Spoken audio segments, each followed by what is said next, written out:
Ah, ah, ah, ah, te voilà, je savais bien. Joseph veut crier, il sent sa voix lui râper la gorge.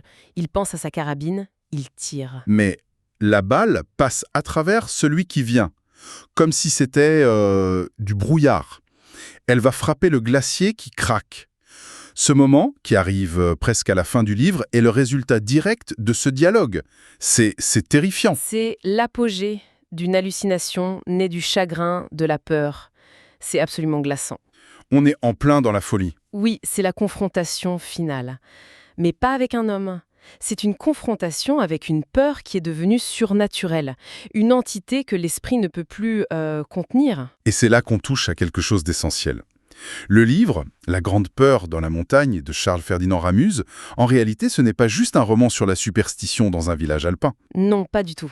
C'est une véritable tragédie cosmique. Ça parle de la rupture entre l'homme et une nature qui est personnifiée, sacrée presque, vengeresse.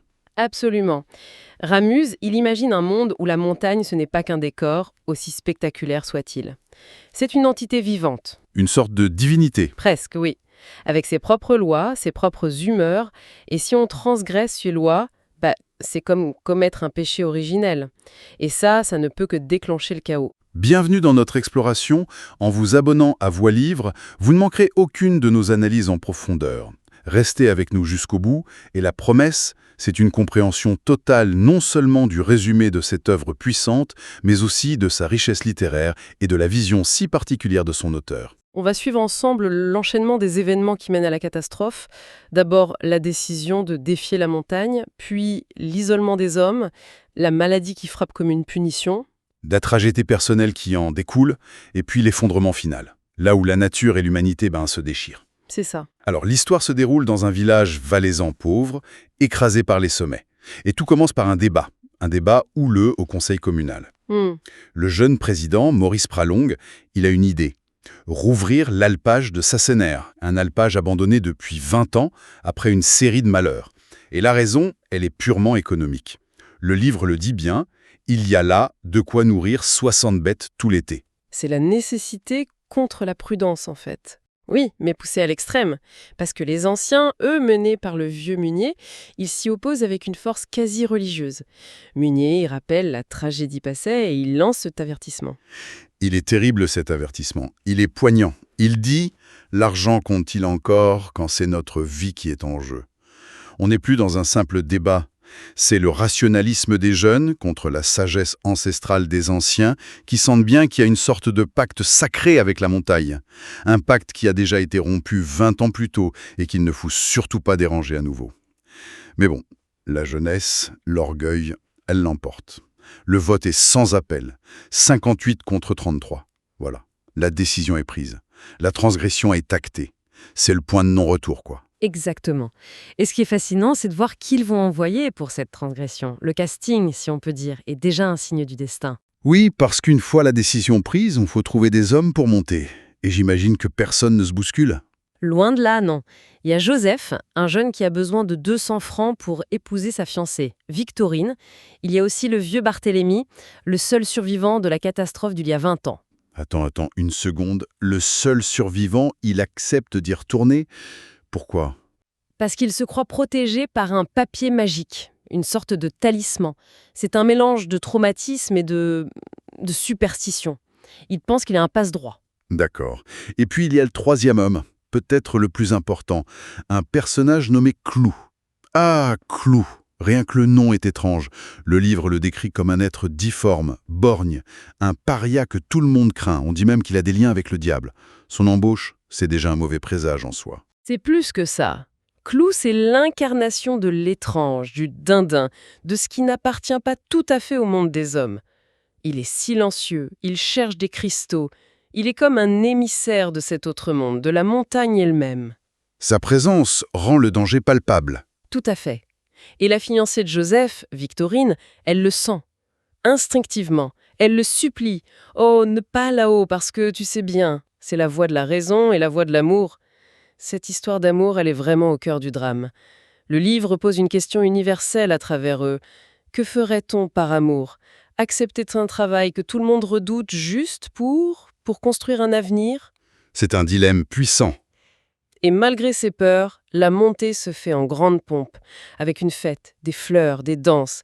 C'est une joie presque forcée, un espoir très fragile qui va contraster violemment avec la suite. Un dernier moment de lumière avant les ténèbres. C'est exactement ça. Avant d'aller plus loin, il faut qu'on dise un mot sur la langue de Ramuse. Parce que c'est un personnage à part entière dans ce livre. Ce n'est pas une narration classique, n'est-ce pas, Evelyne? Ah, pas du tout. C'est ce qui rend la lecture si immersive et si angoissante.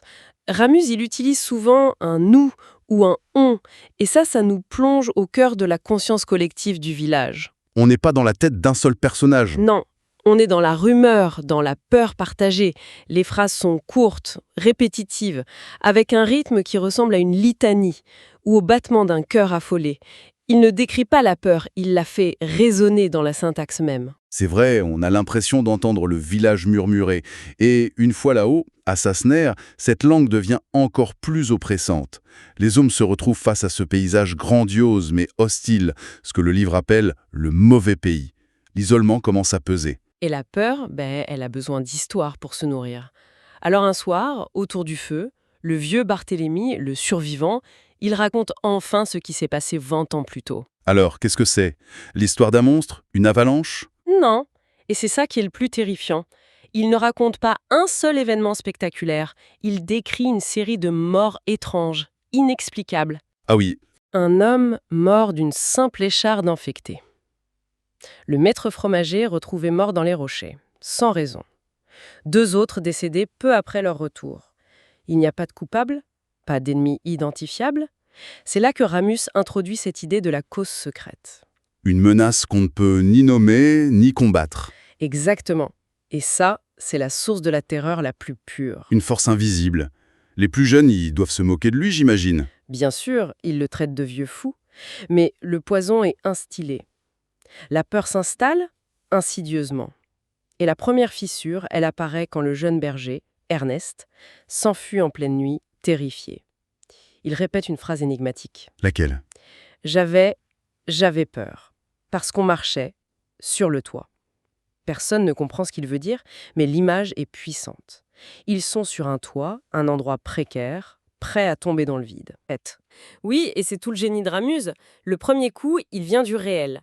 La fièvre afteuse se déclare dans le troupeau. Une maladie bien tangible.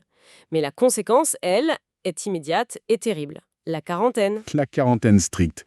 Les hommes deviennent des prisonniers, des parias. Le livre les décrit comme des réprouvés. La séparation, un thème clé chez Ramuse, devient ici physique, absolue. La scène de la visite de Pont, le vétérinaire, elle est incroyable pour ça. Il n'arrive pas comme un médecin, mais comme une sorte de prêtre des temps modernes. C'est ça. Il arrive masqué d'un voile noir, il désinfecte tout, il jette ses vêtements. C'est un rituel clinique qui montre à quel point les hommes de Sassener sont devenus impurs, contagieux. Ils sont coupés du monde et vivants, totalement. Et au village, la peur se transforme en colère, la communauté se fracture, et toute la faute est rejetée sur le jeune président. Le vieux Munier lui lance cette phrase terrible. C'est que tu as voulu, président, t'attaquer à plus fort que toi. La montagne commence sa vengeance, mais à travers les hommes eux-mêmes. Voilà. Et cette séparation, c'est le déclencheur de la tragédie intime. Pour Joseph et Victorine, c'est insupportable. Sans nouvelles, rongée par l'inquiétude, Victorine, elle prend une décision. Désespéré. Elle décide de braver l'interdit, elle va monter en secret pour le voir, elle se perd dans la nuit et se noie dans le torrent glacial qui borde Sassener. C'est une image terrible. La description de son corps qui flotte, emporté par le courant, c'est à la fois poétique et effroyable. Ramuse fait d'ailleurs une référence voulue à l'Ophélie de Shakespeare. Le fait divers de village, mais dans une tradition littéraire universelle, celle de la femme sacrifiée par la folie des hommes. C'est tout à fait ça. Et pendant ce temps, Joseph, là-haut, sans lettres, sans nouvelles, il sent le malheur. Il s'échappe de l'alpage par un col dangereux, la fenêtre du chamois. Il redescend au village. Et il arrive en pleine nuit. En pleine nuit. Et c'est à travers les fentes d'un fenil qu'il assiste à la veillée funèbre de sa fiancée. La scène est absolument déchirante. Il la découvre morte, comme ça, sans aucune préparation. Comment peut-on se remettre d'un choc pareil? On ne s'en remet pas. Il s'approche, il touche sa main. Le contact est glacial. Et le livre nous livre sa pensée, une phrase d'une violence psychologique inouïe. Ce n'est plus elle, on me l'a changée. Ah oui, à cet instant, sa raison bascule. La perte, ce n'est pas seulement la mort, c'est une dépossession, une altération de son souvenir même. La tragédie est totale. Et on peut se poser la question, comment se sentirait-on en découvrant l'être aimé mort, tout en se sachant indirectement responsable? C'est insoutenable. Et pendant que Joseph sombre dans la folie, sur la montagne, c'est l'effondrement. C'est la déliquescence, oui. Les bergers, paralysés par la peur, ils abandonnent le troupeau, les vaches meurent, le lait est gaspillé. Barthélemy le Vieux appelle ça une profanation. Le lien sacré est rompu. Complètement. Il ne reste que le chaos. Seul Clou, lui, reste actif, presque indifférent. Il continue sa quête de cristaux comme un démon qui observerait tranquillement la chute. Et le retour de Joseph, fou de douleur, va être le catalyseur final. Oui, il remonte, hagard. Près du glacier, il croit voir Clou. Mais ce n'est plus l'homme difforme.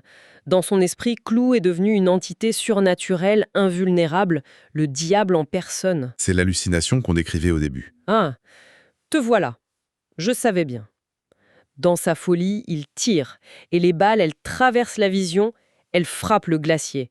Le glacier qui, tout au long du livre, est présenté comme un être vivant qui tousse, qui souffre. Et ce choc, c'est la goutte d'eau. Le glacier cède. Une immense poche d'eau retenue depuis des siècles se libère. Et c'est là que le génie de Ramuse opère une synchronisation apocalyptique. Comment ça? Au même moment, au village, pendant l'enterrement de Victorine, la tension accumulée explose. Les deux clans, celui des jeunes et celui des anciens, ils s'affrontent. Une bataille rangée. En plein milieu du cimetière. Donc la violence des hommes et la violence de la nature, elles explosent exactement au même instant. C'est le chaos total. Une fusion parfaite. Le déferlement de l'eau du glacier anéantit une partie du village, engloutissant les maisons et les hommes en pleine bagarre. Et en même temps, les survivants de l'alpage qui fuient la montagne sont accueillis par les tirs des gardes du poste de quarantaine. C'est l'apocalypse, tout le monde tue tout le monde. C'est ça. La violence des hommes et celle de la nature fusionnent. L'épilogue doit être terrible. Il est d'une froideur implacable. Une litanie funèbre. Le narrateur demande « Et Joseph, on ne l'a jamais revu. Et Clou, on n'a plus entendu parler de lui. Le maître, son neveu, Barthélemy, le président Pralongue, tous morts. Et l'alpage, Sassener, il n'existe plus, recouvert par les pierres charriées par le glacier. » Le livre se termine sur cette image de désolation absolue, plus trace d'herbe, plus trace de chalet. Le silence a remplacé le bruit des sonnailles, la montagne a repris ses droits. Fin de l'histoire. Ce qui est fascinant, c'est que dans la première version du livre, Ramuse avait écrit une phrase de conclusion. Oui. Il avait écrit « C'est que la montagne a ses idées à elle, c'est que la montagne a ses volontés ». C'était une explication claire, presque mythologique. Ça donnait raison aux anciens. Exactement. Mais il a supprimé cette phrase dans l'édition définitive, et c'est un choix littéraire majeur. Pourquoi l'avoir enlevé selon toi? Qu'est-ce que ça change? Ça change tout. En notant cette certitude, il nous refuse une réponse simple. Il nous laisse face à une terreur bien plus profonde, celle de la cause secrète dont on parlait. Si la montagne a des volontés, c'est une tragédie mythologique, presque rassurante dans sa logique. Mais sans cette phrase, le mystère reste entier. D'accord. La cause du désastre n'est plus clairement identifiée. Alors, la voici notre dernière question pour la route. Et si la cause de cette tragédie n'était pas une force extérieure, comme la montagne, mais bien le chaos que les hommes portent en eux? Un chaos fait de cupidité, d'orgueil, de division, de peur. Un chaos intérieur si puissant qu'il finit par contaminer et déchaîner la nature elle-même. C'est une lecture qui rend le livre encore plus puissant. La montagne ne serait alors que le miroir, l'amplificateur de la folie humaine. Une idée qui, près d'un siècle plus tard, résonne de manière étrangement et terriblement actuelle.